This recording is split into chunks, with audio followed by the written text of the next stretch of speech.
யாரங்கே? அமைச்சர் அழைத்து வா. அரசே, அந்த அதிசய நட்சத்திரம் உலகத்தையே ஆளும் மன்னன் ஒருவன் பிறந்துள்ளான் என்பதை உறுதிப்படுத்துகிறது. உலகத்தையே ஆளும் அரசன், உலகத்தையே ஆளும் அரசன் எனக்கு போட்டியாக ஒருவன். எனக்கு பைத்தியமே பிடித்து விடும் போல் இருக்கிறது. அரசே, யாரது? அமைச்சரே, என் இதயத்தை ஈட்டி கொண்டு பிளக்கு பிரச்சனைக்கு தீர்வு காண விடுகிறேன். என்ன அரசே? கீழ்த்திசை நாடுகளில் இருந்து 3 ஞானிகள் வந்தனரே. அரச குழந்தை ஒன்று பிறந்திருப்பதாக கூறினரே. அக்குழந்தையை தரிசிக்க பெத்லகேம் நோக்கி சென்றனரே. சென்றவரை மீண்டும் வர சொன்னேரே அமைச்சரே. வரவில்லையே. அரசே, அவர்கள் சென்று எவ்வளவோ காலம் ஆகிவிட்டதே. ஏன் அவர்கள் தங்களை காண வரவில்லை என்று புரியவில்லையே. எனக்கு புரிந்துவிட்டது அமைச்சரே, எனக்கு புரிந்துவிட்டது. சூழ்ச்சிபதி கொண்ட குள்ளவர்கள் அந்த ஞானிகள் என்னை ஏமாற்றிவிட்டு தங்கள் நாடு திரும்பி இருக்க வேண்டும். அமைச்சரே, அரசே, எனக்கு போட்டியாக முளைத்திருக்கும் அந்த புதியவனை முனையறையே கிள்ளி எறிய வேண்டும். யார் என்று தெரியாமல் எப்படி? அவன் ஒரு பச்சிளம் பாலகன், பால்மணம் மாறாத சிறுவன். யார் என்று தெரியவில்லையே. யார் என்று தெரியாவிட்டார் என்ன? யார் என்று? அமைச்சரே, அவனை போலுள்ள ஆண் குழந்தைகள் எல்லாம் தீர்த்து கட்டிவிட்டால் எப்படி என் யோசனை? அரசே, இது தர்மம் அல்ல. தர்மம், நியாயம், நியதி, கோட்பாடுகள் இவைகளுக்கெல்லாம் அப்பாற்பட்டவன் இந்த ஏரோது. புரிந்ததா? புரிந்தது அரசே. உத்தரவிடுங்கள். பெத்லகேமிலும் அதை சுற்றியுள்ள எல்லா இடங்களிலும் உள்ள 2 வயதுக்குட்பட்ட ஆண் குழந்தைகள் எல்லாவற்றையும் அழியுங்கள், வெட்டுங்கள், கொல்லுங்கள். இது ஏரோது அரசனின் கட்டளை. உத்தரவு அரசே. இதுதான் ஏரோது அரசனின் தர்மம். இதுதான் ஏரோது அரசனின் நியாயம். இதுதான் ஏரோது அரசனின் நியதி.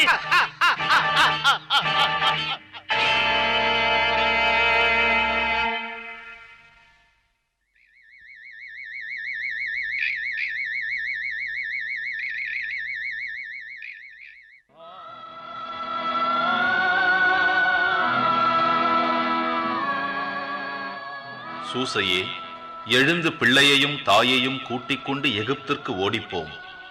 நான் சொல்லும் வரை அங்கேயே தங்கியிரும். ஏனென்றால் குழந்தையை தொலைக்க ஏரோது தேடப் போகின்றான்.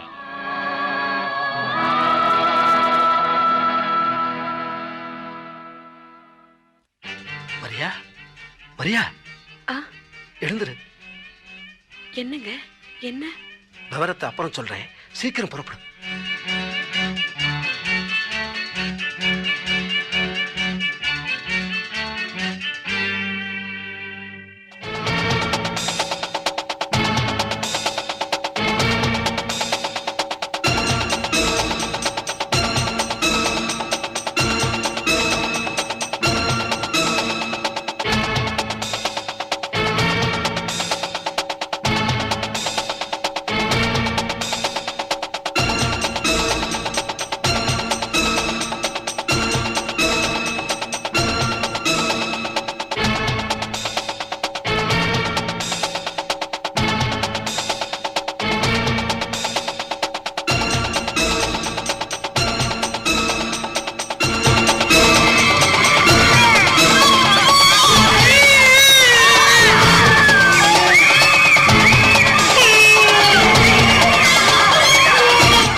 சேருமோ கந்தனை குழந்தைகள் கூக்குரல் உலகெங்கும் கேட்குது யூதேயா பேரழுகை தொடர்கதையானது.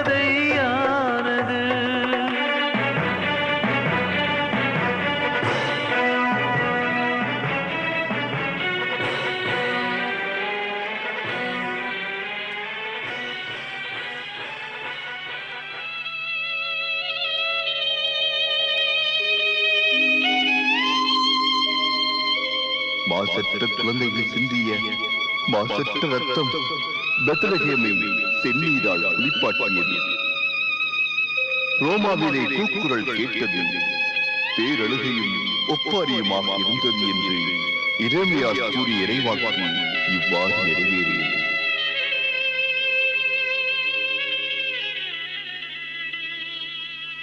ஏரோதின் கொலைவாளுக்கு தப்பிய குழந்தை இயேசுவும் சூசை மரியாளும் வானவன் அறிவுரைப்படி எகிப்தில் அடைந்தனர். எகிப்திலிருந்து என் மகனை அழைத்தேன் என்னும் இறைவாக்கினர் ஓசேவின் முன்மொழிப்படி உலக மீட்பர் நாசரேத்துக்கு அழைக்கப்படுகிறார்.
இயேசு, நம்ம 2 பேரும் ஊஞ்சல் ஆடுவோமா?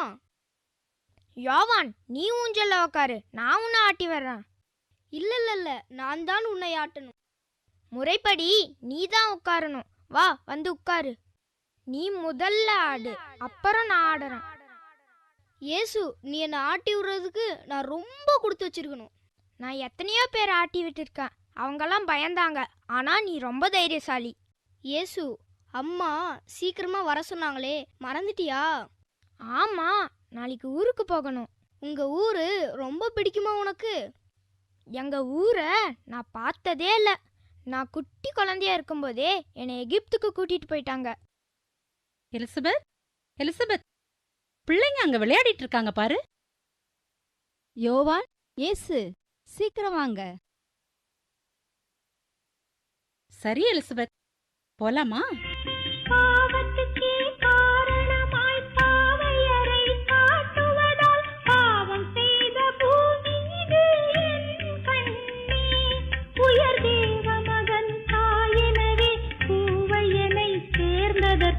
காரணங்கள் பாரறிய கூறு கண்ணே, மானிடர்கள் ஞானம் பெற கேட்டு கண்ணே.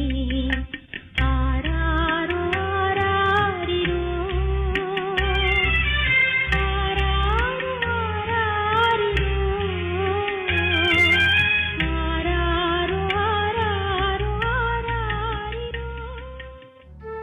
ஐயா, ஐயா, உங்களைத்தான். சிறுவனே, எங்களையா ஐயா என்று அழைத்தாய்? ஆம். உன் பெயர் என்ன?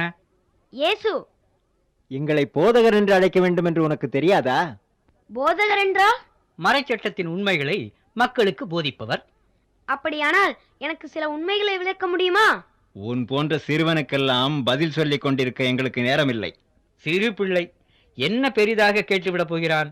அவனது சந்தேகம்தான் என்னவென்று கேட்டு தெரிந்து கொள்வோமே. கேளப்பா. சமாரியர்களுடன் பேசுவது தவறா? தவறாவது அவர்கள் முகத்தில் விழிப்பதே பாவமப்பா. அப்படியா? உன் மீது நீ அன்பு கூறுவது போல் உனக்கு அடுத்திருப்பவன் மீதும் அன்பு கூறுவாயாக என்று கடவுள் கட்டளையிட்டிருக்கிறாரே, அது அந்த சமாரியர்களுக்கு பொருந்தாதோ?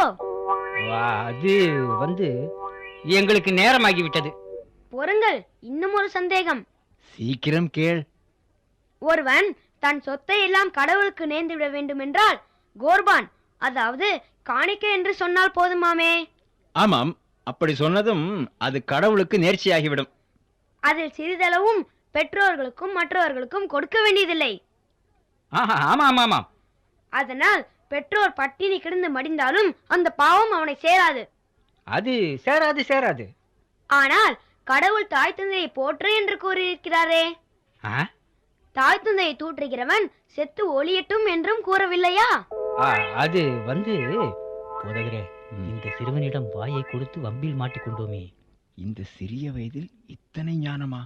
நம்ப முடியவில்லை. இன்னும் நமக்கு இங்கு என்ன வேலை? போய்விடுவோமா? நான் கேட்ட எந்த கேள்விக்கும் பதில் சொல்ல முடியவில்லை. பிறகு உங்களை நான் எப்படி ஐயா போதகர் என்று அழைப்பது? மிகவும் புத்திசாலி பிள்ளையப்பா நீ. உன் சந்தேகம் தீர்ந்து விட்டதல்லவா? நாங்கள் போகிறோம். யோ, வாருமையா சீக்கிரம். மகனே, உன்னை எங்கெல்லாம் தேடுறது? எங்களை இப்படியா தவிக்க விடுறது? ஏன்பா இப்படி செஞ்ச? அம்மா, என்னை நீங்கள் ஏன் தேட வேண்டும்? நான் என் தந்தையின் அலுவல்களில் ஈடுபட்டிருக்க வேண்டும் என்பது உங்களுக்கு தெரியாதா? என்னப்பா சொல்ற? ஒன்னும் புரியலையே. அதனால என்ன, இப்போ பிள்ளை கிடைச்சிட்டான், அது போதும் நமக்கு. இயேசு, வா போலாம்.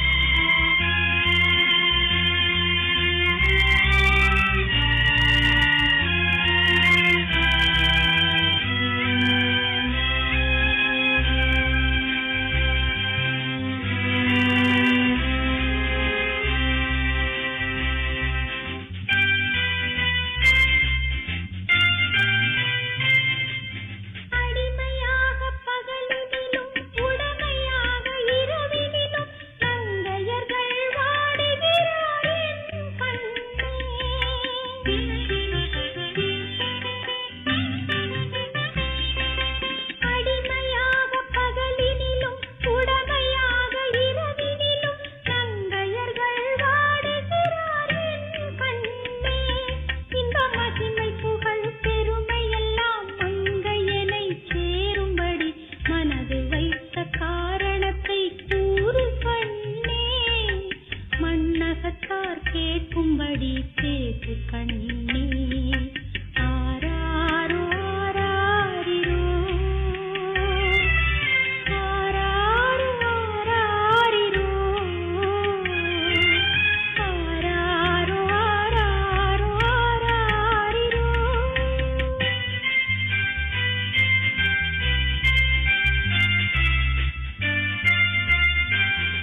ஏழ்மையிலும் தாழ்மையிலும் இருந்து மக்களை மீட்டு இன்பப் பெருவாழ்வில் திளைக்கச் செய்ய அவதரித்த இறைமகன் தம் தந்தையின் பட்டறையில் ஏழையாக உழைத்தார், ஏழையாக வாழ்ந்தார், ஏழையாகவே வளர்ந்தார். தச்சுப்பட்டறையில் மெய்வருந்தி உழைத்து மனித வாழ்வின் மெய் வருத்தங்களில் பங்கு கொண்டார். இவ்வாறாக இயேசு 30 ஆண்டு வரை தம்மை உலகிற்கு அறிவிக்காமலேயே உரிய காலம் வரும் வரை சாதாரண மனிதராகவே வாழ்ந்தார். அவருக்கு 30 ஆண்டு நடக்கையில் இறைவாக்கினரான ஸ்நானக அருளப்பரின் குரல் பாலஸ்தீன பாலையில் பாய்ந்தோடி வரும் யோர்தான் நதிக்கரையில் எதிரொலிக்கிறது. ஆண்டவரது வழியை ஆயத்தப்படுத்துங்கள், அவர்தம் பாதைகளை செம்மைப்படுத்துங்கள். ஒட்டக மயிரிலான ஆடையும் வார்க்கச்சையும் தரித்து வெட்டுக்கிளிகளையும் காட்டுத்தேனையும் உண்டு வாழ்ந்த ஸ்நானக அருளப்பர் தம்மிடம் வந்தோருக்கு ஆற்று நீரால் ஞான ஸ்நானம் அளித்து வந்தார்.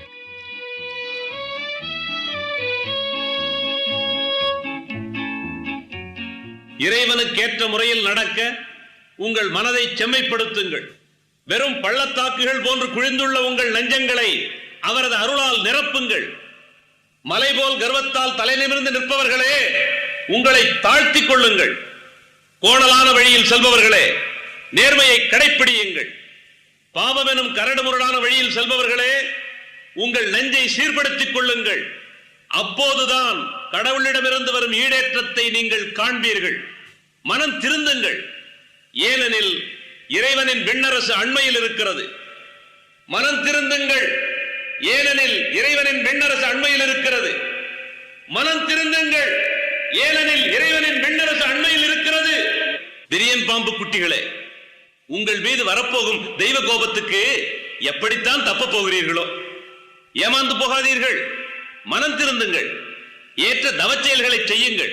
என் வார்த்தைக்கு செவி கொடுங்கள். இப்போதே மரங்களின் வேரில் கோடரி வைத்திருக்கிறது. நற்கனி கொடாத மரமெல்லாம் வெட்டுண்டு நெருப்பில் போடப்படும். கடவுளுடைய தண்டனை காத்துக் கொண்டிருக்கிறது. நற்செயல்கள் என்னும் கனிகளை நீங்கள் கொடாவிடில் நரக நெருப்பில் தள்ளப்படுவீர்கள். இது உறுதி. ஐயா, நீங்கள் யாரென்று தெரிந்து கொள்ளலாமா? என் கேள்வி புரிகிறதா? புரிகிறது. நான் மெசியா அல்ல. அப்படியானால் நீங்கள் யார்? ஆண்டவருடைய வழியை செம்மைப்படுத்துங்கள் என்று பாலைவனத்தில் உண்டாகும் கூக்குரல். இது இசையாஸ் இறைவாக்கினரின் அருள் வாக்கு அல்லவா? ஆம், நானே அந்த கூக்குரல். கடவுளின் வருகைக்கு முன் மக்களை தயாரிக்கும் வண்ணம் அவருக்கு முன் அனுப்பப்பட்ட தூதுவனே நான். அப்படியானால் நீர் ஞானஸ்நானம் அளிக்கிறீரே, ஏன்? வர இருக்கும் மெசியாவும் அல்ல, எலியாசு போன்ற பெரிய தீர்க்கதரிசியும் அல்ல என்றால் ஏன் ஞானஸ்நானம் அளிக்கின்றீர்? நீங்கள் மனம் திரும்பியதை காட்ட நான் உங்களுக்கு ஞானஸ்நானம் கொடுக்கிறேன். எனக்கு பின்வருபவரோ என்னை விட வல்லவர். அவருடைய மிதியடிகளை தூக்கிச் செல்ல நான் தகுதியற்றவன். அவர் பரிசுத்த ஆவியாலும் நெருப்பாலும் உங்களுக்கு ஞானஸ்நானம் கொடுப்பார். அவர் சுளகை கையில் கொண்டு தம் களத்தை துப்புரவாக்கி கோதுமையை களஞ்சியத்தில் சேர்ப்பார். பதரையோ அவியா நெருப்பில் சுட்டெரிப்பார். இது நான் உங்களுக்கு விடும் எச்சரிக்கை. இவ்வாறு மீட்பரின் முன்னோடியான அருளப்பர் மீட்பரின் வருகையை அறிவித்து ஞானஸ்நானம் கொடுத்து வருகையில் ஒரு நாள் அவரிடம் ஞானஸ்நானம் பெற இயேசு வந்தார்.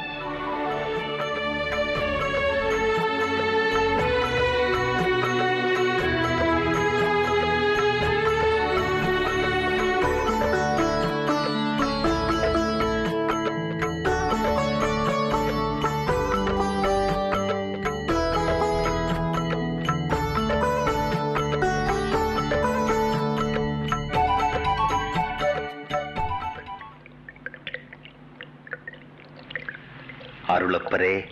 யார் நீங்கள்? யார்? நான் தான் இயேசு. இயேசு? இயேசு என்னை தெரியவில்லையா? எனக்கு புரிந்துவிட்டது, எனக்கு புரிந்துவிட்டது. தாங்கள் இங்கே வந்ததின் நோக்கம்? இவர்களைப் போல நானும் உம்மிடம் ஞானஸ்தானம் பெற வேண்டி வந்திருக்கிறேன். முடியாது. நான் தங்களுக்கு ஞானஸ்நானம் கொடுக்க முடியாது. என் பாவங்களை அறிக்கை செய்து மன்னிப்பு வேண்டி நான் அல்லவா தங்களிடம் வர வேண்டும். தாங்கள் அல்லவா எனக்கு ஞானஸ்நானம் கொடுக்க வேண்டும். அப்படி இருக்க நான் உங்களுக்கு ஞானஸ்நானம் அளிப்பதா? கூடாது, கூடவே கூடாது. அருளப்பரே, இப்படித்தான் நடக்க வேண்டும் என்பது கடவுளின் திருவுளம். நான் மனிதனாய் பிறந்திருப்பதால் மனிதர்களுக்குரிய நியமனங்களின்படி நடக்க வேண்டியுள்ளது. எனக்கு ஞானஸ்நானம் கொடுங்கள். தங்களின் கூற்றுப்படியே ஆகட்டும் ஆண்டவரே. இதோ தங்களுக்கு நீரால் ஞானஸ்நானம் அளிக்கிறேன்.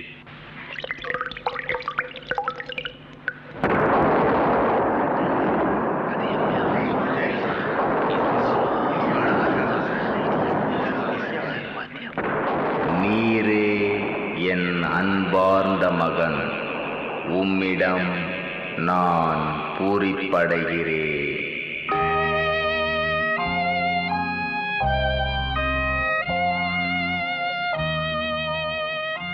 இயேசுவே, வானிலிருந்து ஒலித்த குரல் உம்மிடம் பேசியதே.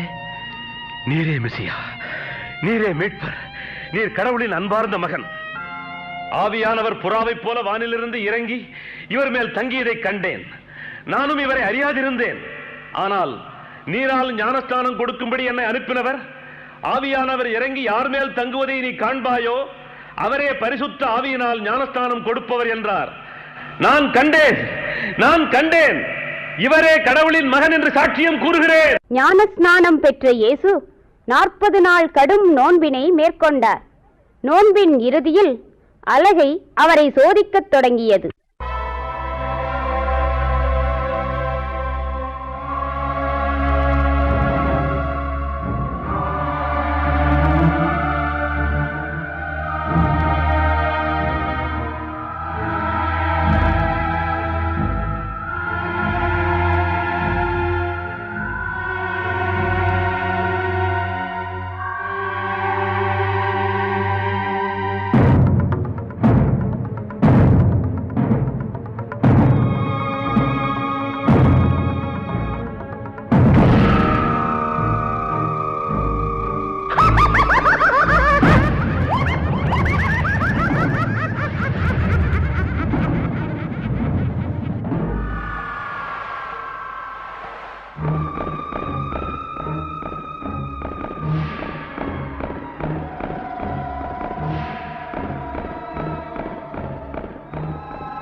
Go, go, go, go, go.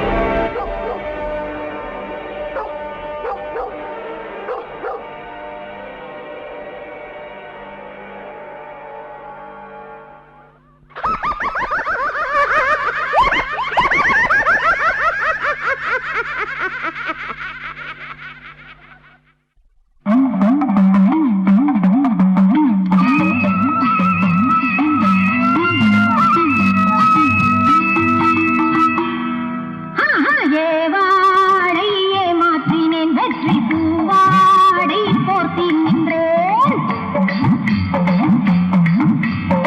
ஏவாளை ஏமாற்றினேன் வெற்றி பூவாடை போர்த்தி நின்றேன் ஏவாளை ஏமாற்றினேன் வெற்றி பூவாடை போர்த்தி நின்றேன்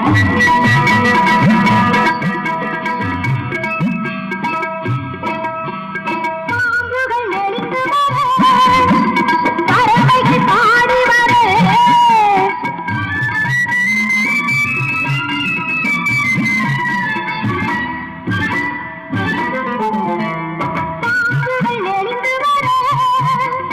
பறவைகள் பாடி வர ஆந்தைகள் அலறுகிறே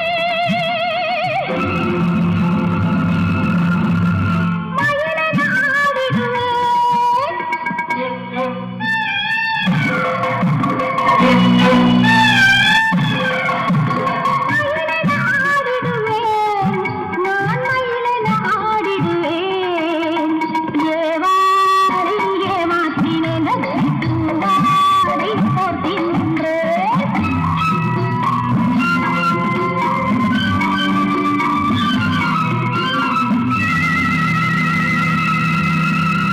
வேகும் தீயினிலே வெந்தாலும் நீந்திடுவேன் வேகும் தீயினிலே வெந்தாலும் நீந்திடுவேன் வேதத்தை அழித்திடவே தேவனையும் வென்றிடுவேன் வேதத்தை அழித்திடவே தேவனையும் வென்றிடுவேன் வருவேனின் வேலென்ன மிக்கேலின் வீழ்ச்சி என்ன அகப்படாமல் மறைந்திடுவேன் ஏவாளை ஏமாற்றினேன் வெற்றி பூவாடை போர்த்தி நின்றேன்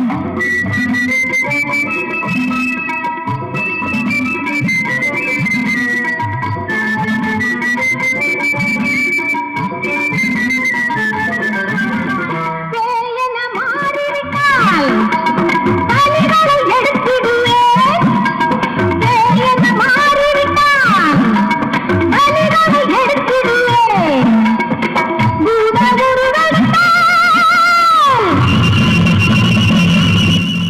அண்டம் குலுங்க ஆடிடுவேன்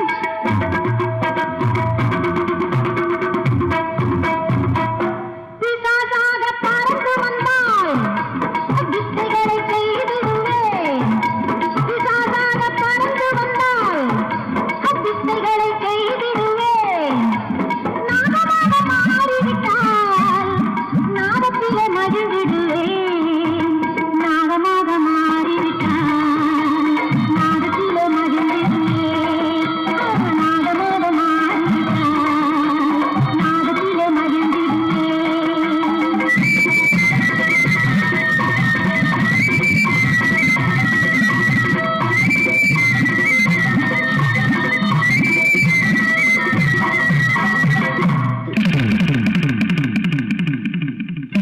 நீர் கடவுளின் மகனானால் இந்த கல்லை அப்பமாக மாற்றும்.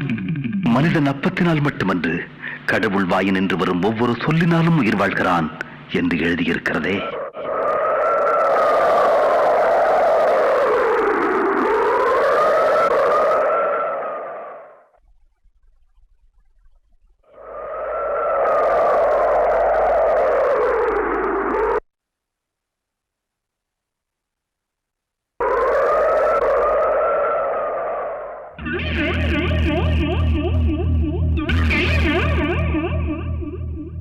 இதோ அனைத்துலக அரசுகளையும் பாரும். இவற்றின் மேல் முழு அதிகாரத்தையும் இவற்றின் மகிமையையும் உமக்கு கொடுப்பேன். ஏனெனில் இவை யாவும் என்னிடம் கையளிக்கப்பட்டுள்ளன. என் விருப்பம் போல் எவருக்கும் இவற்றை கொடுக்க முடியும். எனவே நீர் தண்டனிட்டு என்னை வணங்கினால் இவை யாவும் உம்முடையவை ஆகும். உன் கடவுளாகிய ஆண்டவரை நீ சோதியாதே எனவும் எழுதியிருக்கிறதே.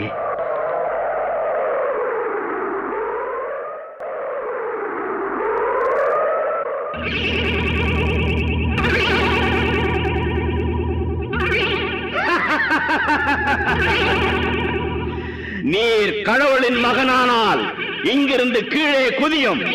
ஏனெனில் உம்மை காக்கும்படி தம் தூதர்களுக்கு கட்டளையிடுவார் என்றும் உமது கால் கல்லில் மோதாதபடி அவர்கள் தங்கள் கைகளால் உம்மை தாங்கிக் கொள்வார்கள் என்றும் எழுதியுள்ளதே.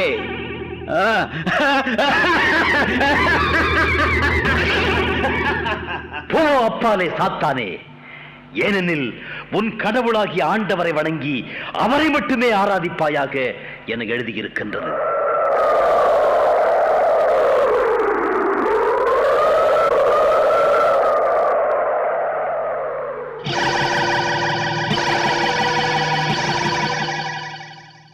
இறைவனின் அளப்பரிய ஆற்றலின் உருவமான இயேசு ஆசைக்கு தம்மை அடிமையாக்க எண்ணிய அலகையின் ஆணவத்தை அழித்து அதனை வெற்றி கொண்டார்.